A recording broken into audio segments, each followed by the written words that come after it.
it's not a test. The sky will light before you, you'll be lost and found again. This is only good for you, don't try to understand. The colors in my hand, just close your eyes and I will guide you. I'm an extraterrestrial. Hold us in balanced vibration again, Resistance family. We are connecting for yet another pre-show.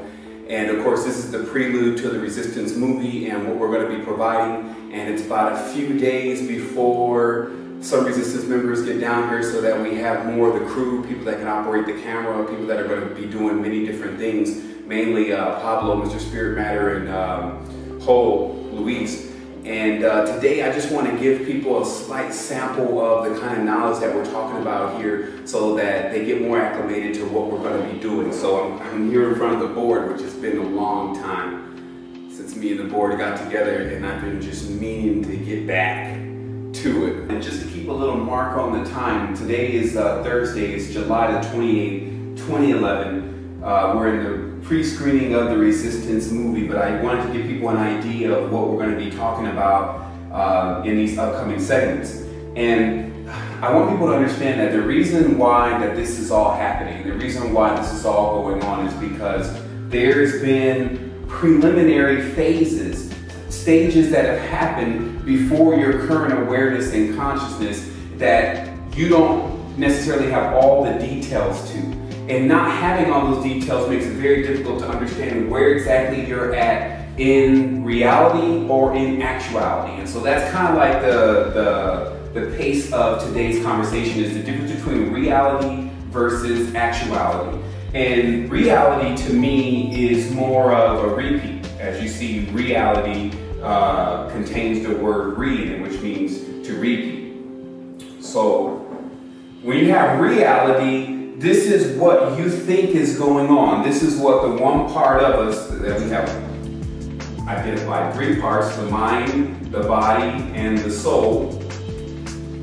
And what happens is that the mind is connected into the reality because it's information that's been loaded into it and what it believes is going on. And so what really happens here is that in this reality, many people have been talking about, well, maybe Earth is a holographic projection. Maybe it's a computer program. Maybe it's something that someone's developed, some great architect, but it still is rigorous on the constructs of being something that's artificial.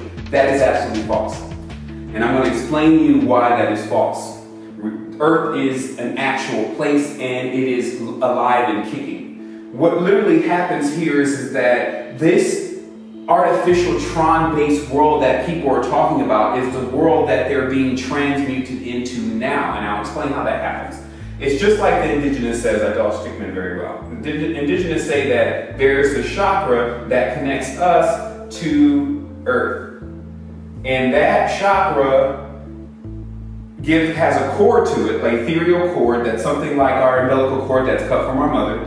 And it allows us to be connected to Earth's communication grid, which is broken, by the way. And then we'll talk about that, of course, much later in different programs. And I've definitely talked about that on the show. But what has happened to the Western state of mind is that this cord is cut. And instead, they're connected by some type of hive mind neural network that connects into an individual and begins to program them. And what that has programmed them to believe is that all of their power has to come from something, one, external, rather than Innerstanding, and also something now inorganic.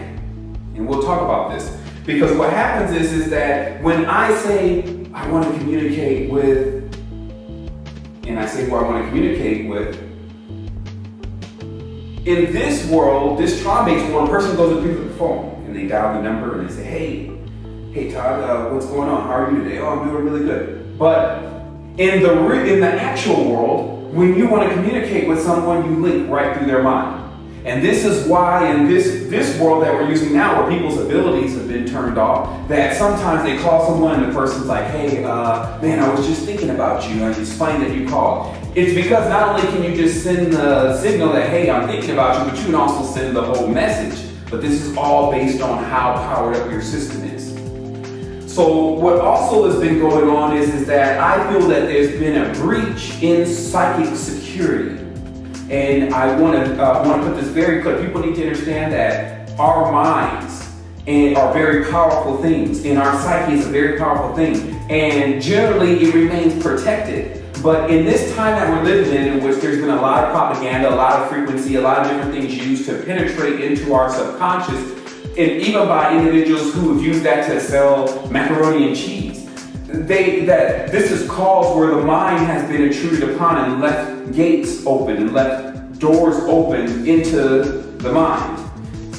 And what these doors do when someone accesses them is it begins to change how you think, feel, believe, etc. And so what society has been manipulating into is a perpetual cycle of death where they've been made to think and believe that there's these limitations going on. And what they call this in these higher levels of knowledge in secret societies, they call that squaring the circle. Putting a wall around a spirit type being that we're calling the humanoid, mind, body, and soul. So what happens when this begins to take place is that there's a limitation perceived by the individual that is here, like the person is in here. And the reason why I said there's been a breach in a person's psychic security is because you have all these individuals running around and they're initiated. And this is going to be difficult to see, but I'll probably put a copy up of it later on at the end of the show as a still. And but again, this is just a pre-show. So because these individuals are initiated into something that most people don't know about, but I do. I know about all initiations that exist on this planet. Because my purpose here is to bring light into the darkness. What happens with true light is that it begins to expose what has been done in secrecy. That's all light does. It chases darkness into the farthest corners. And what is darkness? Darkness is ignorance. Darkness is sin. It's the idea of not knowing. Okay? So when some people that know come along, they bring this grand revelation and grand awakening to everyone. And it really happens. And all the programming that has been pushed here is for that any time an individual says that they're that, then they want to crucify it. Because the program is set to crucify anyone that comes with a higher level of knowledge through their misconception of who they believe as their God. The word God is connected to the word God. This is Kabbalah. A G is a J is a Y is a I. So all you have here, this will serve later on because we're going to pull apart a couple of the gods really briefly. But this is about fire. Fire is about consumption. Fire is about carbon. Fire is about 666 because what it does is it breaks down anything that it burns into itself. So what we're dealing with here is much more expansive than many of the people that are delivering information in the occult world right now or even letting on. Because many of them are under a trance. In fact, many of us have been influenced by a trance, and it's important to understand how to break that. But it's also important to understand that they miss very few people with the trance. Who are they? They, in this case, will just demark as those who go under the symbol of serpent, which is an S, both directions. Number 8, octagon of death. Okay? So they're playing out a role. People need to understand that. All of the occult mysticism is about archetypes and about individuals playing out roles. And each number is an archetype. So if you understand one number and you understand, actually if you understand all the numbers, then you know how to guide your way around time like a clock. You have all the wheels of time so that you understand how to navigate and when there's warnings of certain things. Like they say the Egyptians used the pentagram as a warning symbol because it was symbolized by Anubis and Iraq and all the other gods that represent that. And when the sky was pointing towards this particular star system, they knew that the Nile was going to flood, which meant bad news for everyone. So what happens is that these initiations that these individuals are involved in, what we're going to be doing in the movies is we're going to be showing not only when they got initiated in movies, we're also going to show what the symbol is related to that and what the whole agenda of that group is. This is very important information to have compressed because what we do have is we have a lot of individuals that have knowledge, but the knowledge, even some of my past knowledge, has been everywhere. But now it's time to get it into a nice curriculum and a system that allows us